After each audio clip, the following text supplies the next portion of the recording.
আপনার সন্তানকে আপনি যা শেখাবেন, যেভাবে শেখাবেন, সে কিন্তু সেভাবেই তৈরি হবে, তাই শিখবে। উদাহরণস্বরূপ বলতেছি, যদি আপনার দুটি সন্তান থাকে, তাহলে আপনি যদি বাজার থেকে দুইটি খাবার আনেন বাচ্চার জন্য, তাহলে একটি খাবার দুইজনকে ভাগ করে দিবেন।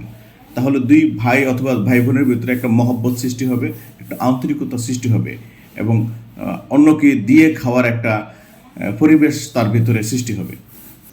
সন্তান যদি একটি হয়, তাহলে ওই একটা সন্তানকেই একটা খাবার আপনার সাথে সে বন্টন করে খাওয়াটা শেখান।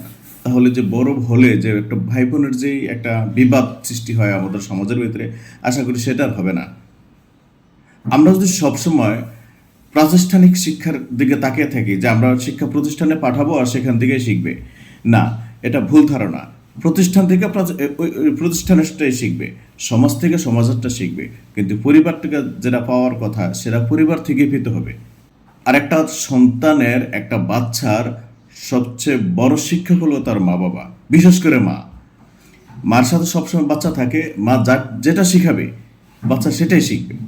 আশা করি বুঝতে পারছেন। এতক্ষণ সাথে থাকার জন্য ধন্যবাদ।